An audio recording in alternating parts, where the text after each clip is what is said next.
నామమునకు స్తోత్రము, ఘనత, మహిమ, ప్రభావములు చెల్లును గాక. ఈనాటి ధ్యానం కొరకు పరిశుద్ధ బైబిల్ గ్రంథంలో నుండి యెహెజ్కేలు గ్రంథం 17వ అధ్యాయం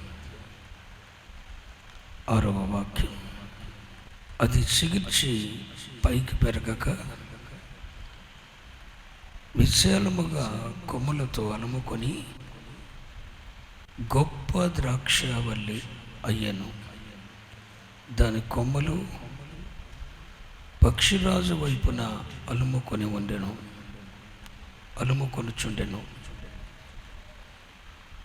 దాని వేళ్ళు క్రిందికి తన్నుచుండెను. అలాగున ఆ ద్రాక్ష చెట్టు చాకోప శాఖలుగా వర్ధిల్లి రెమ్మలు వేసెను.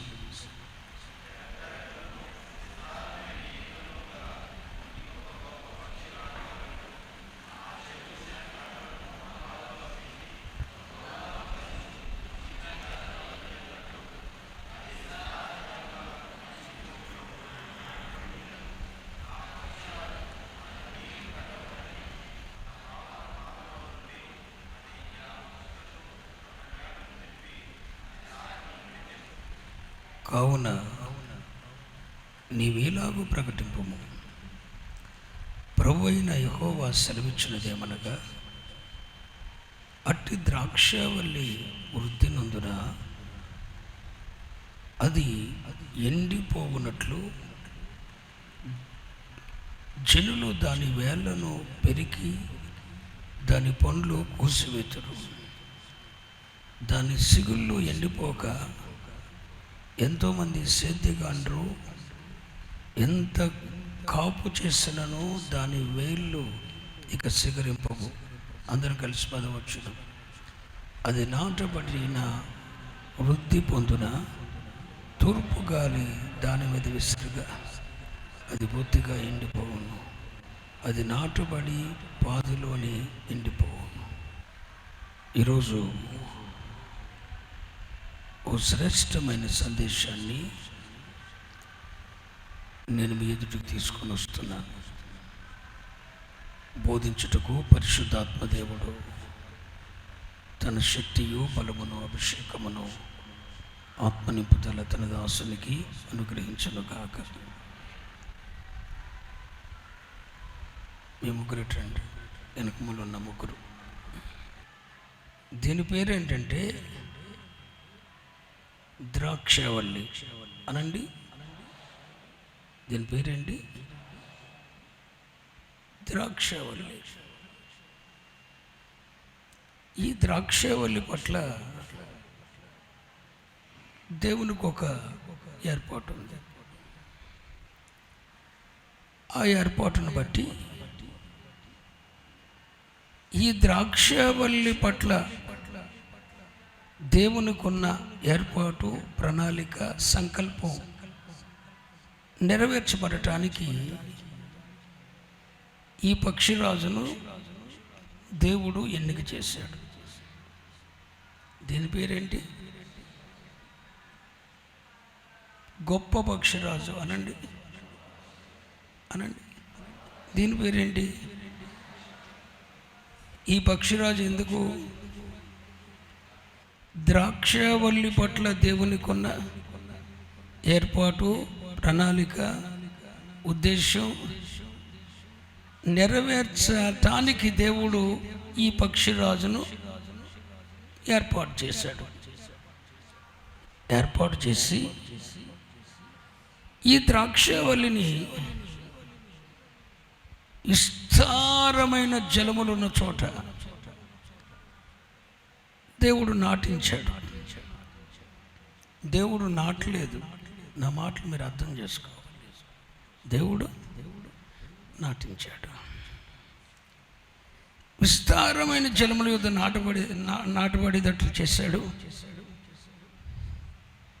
ఇది ఈ పక్షిరాజుని అలుముకుంటుంది. ఆ చెత్త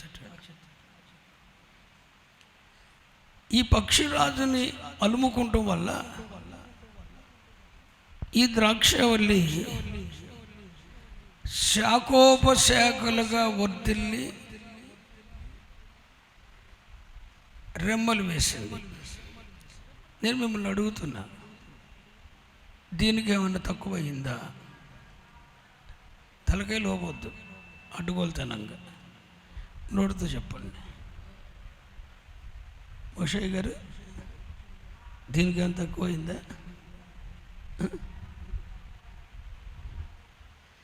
ఈ ద్రాక్షవల్లికి ఏమైనా తక్కువయిందా? అయ్యిందో అవలేదని చెప్పండి, మీకు తెలిసింది. అవలా. దీన్ని దేవుడు విస్తారమైన జలముల యొద్ద నాటించాడు. దీని పట్ల ఉన్న సంకల్ప నెరవేర్పు కొరకు దేవుడు ఒక పక్షిరాజుని ఏర్పాటు చేశాడు. దీన్ని నలుముకొని ఈ విస్తార జలముల యొద్ద ఉండి దీన్ని నలుముకున్నంతసేపు శాఖోపశాఖలుగా వర్ధిల్లి రెమ్మలు వేసింది. ఈలోపు ఈ ద్రాక్షవల్లికి ఇంకొక పక్షిరాజు కనబడ్డాడు. ఏంటి? దీని పేరు ఇంకొక పక్షిరాజే. దీని పేరేంటి? దీని పేరేంటి? ఇంకొక పక్షిరాజు కనబడ్డాడట. నిదానంగా శాఖోపశాఖలేసి ఇది నిదానంగా దాని వేళ్ళు ఇటు తిప్పుకొని ఇంకొక పక్షిరాజు కనపడిందంట. ఈ పక్షిరాజును అనుకుంటేనే నా లైఫ్ ఎలా ఉంది. శాఖోపశాఖలు వేసాను, రెమ్మలు వేసాను, దీన్ని కూడా అలుముకుంటే ఎట్టుండదే అన్న బుద్ధి పుట్టింది. ఎవరికి? ద్రాక్షవల్లికి. దాని వేళ్ళు తిప్పుకొని ఇంకొక పక్షిరాజు వైపు తిప్పుకొని నాకు నీళ్లు పెట్టమని అడుగుతుందంట. ఏంటి? నాకు నీరు కట్టవలెనని అడుగుతుందట. అసలు దీన్ని నాటింది ఎక్కడ? చదవండి, 7వ వచనంలో 4వ లైన్. విస్తార జలముల గల మంచి భూమిలో నాటబడి ఉండినను ఆ పక్షిరాజు తనకు నీరు కట్టవలెనని తన పాదుల కాలవలో నుండి అది ఆ పక్షి తట్టు తన వేళ్లను తిప్పి తన శాఖలను.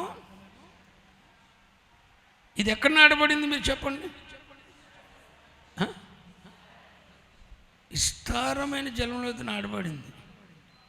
నీళ్ళు ఏమైనా తక్కువైనాయా? ఆశీర్వాదాలు ఏమైనా తక్కువైనాయా? నీ గొంతేమో నిండిపోయిందా? ఎండిపోలేదుగా. వేళ్ళు తిప్పుకుందంట. వేళ్ళు తిప్పుకొని దీన్ని అడుగుతుందంట. ఏమని? నాకు నీరు కట్టుమని. దేవుడు చూశాడు. ఓ మాట చెప్తున్నాను నేను, ఇది పక్షిరాజే, ఇది పక్షిరాజు. ఈ ద్రాక్షవల్లి పట్ల దేవునికి ఉన్న సంకల్పము ఏర్పాటు నెరవేర్చబడాలంటే ఈ ద్రాక్షవల్లి ఏ పక్షిరాజును అలుముకోవాలి? ఈ పక్షిరాజును అలుముకోవాలి. ఈ పక్షిరాజుతో ఉన్నంతకాలం, ఈ పక్షిరాజును అలుముకున్నంతకాలం శాఖోపశాఖలు మారింది, రెమ్మలు వేసింది, వర్ధిల్లింది. దానికి ఎదుగుదల తక్కువ అవ్వలేదు, అభివృద్ధి తక్కువ అవ్వలేదు, ఆశీర్వాదం తక్కువ అవ్వలేదు, కడుపు కాలలేదు, గొంతు ఎండలేదు. శాఖోపశాఖలుగా ఎదిగింది. మరి ఈలోపు ఈ పక్షిరాజు కనపడేసరికి వేళ్ళు తిప్పుకొని తన శాఖల్ని తిప్పి, కొత్త మోజు కదా ఈ పక్షిరాజు, ఇంకొక మోజు మీద పడింది. వేళ్ళు తిప్పుకొని నాకు నీళ్లు కట్టమని ఇది ఈ ద్రాక్షవల్లి ఎవరిని అడుగుతుంది? ఈ పొట్టు పక్షిరాజుని అడుగుతుంది. దేవుడు చూశాడు. ఈ పక్షిరాజుతో జత కట్టడం దేవుని ఉద్దేశమేనా? చెప్పండి, మాట్లాడరే. ఆల్రెడీ ఈ ద్రాక్షవల్లి ఈ పక్షిరాజును అలుముకుంది, వర్ధిల్లుతుంది, శాఖోపు శాఖలుగా రెమ్మలేస్తుంది. మరి ఇంతలోనే మళ్ళీ ఏర్లు ఇటు తిరిగినాయి. ఏర్లు ఇటు తిరిగి నాకు నీళ్లు కట్టమని అడుగుతుందంట. అది నాటబడింది ఎక్కడ రాజయ్య గారు? అది నాటబడింది ఎక్కడ? మరి ఈ పక్షిరాజుని ఏమని అడుగుతుంది? నిజంగా నీళ్ళు తక్కువైందా? నాటింది ఎక్కడ? దేవుడు చూశాడు. ఆయన అంటున్న మాట ఏంటంటే 10వ వచనం, అది నాటబడినను వృద్ధి పొందున. 9వ వచనం చూడనా, అట్టి ద్రాక్షవల్లి వృద్ధి నొందున అది ఎండిపోవునట్లు. నిన్ను అడుగుతున్నాడు దేవుడు. అట్టి ద్రాక్షవల్లి వృద్ధి నొందున అది ఎండిపోవునట్లు. ఆగు, అట్టి ద్రాక్షవల్లి వృద్ధి నొందుతుందా? దేవుని ఏర్పాటు ఏంటి? ఈ పక్షిరాజును అనుకోవాలి. కానీ ఇది ఏ పక్షిరాజును అనుకుంటుంది? ఇంకొక పక్షిరాజును అనుకుంటుంది. ఈ ద్రాక్షవల్లి పట్ల దేవుని సంకల్పం నెరవేర్పు కొరకు ఎవరిని ఎత్తుకోవాలి? గొప్ప పక్షిరాజును అలుముకోవాలి. గొప్ప పక్షిరాజును అలుముకోవాలి. ఈ గొప్ప పక్షిరాజును అలుముకున్నంత కాలము ఈ ద్రాక్షవల్లి శాఖోపశాఖలై రెమ్మలేసింది. దేవుడు దీన్ని ఎక్కడ నాటాడు? మళ్ళా జలంలో నాటాడు. మరి దీనికి శాఖోపశాఖలై వర్ధిల్లి ఆశీర్వదించబడిన తర్వాత ఇంకొక పక్షిరాజు మీద మోసపడింది. ఇది ఇంకొక పక్షిరాజు. ఈ పక్షిరాజు మీద మోసపడేది దాని శాఖల్ని ఇటు తిప్పుకుందట. తన వేళ్ళు ఇటు తిప్పి ఈ పక్షిరాజుని అడుగుతుందంట, నాకు నీళ్లు కట్టు అని. నిజంగా దానికి నీళ్ళు తక్కువైనాయా? అవలేదు. పాఠం ఏంటో తెలుసా? దేవుని ఏర్పాటు ఒకటైతే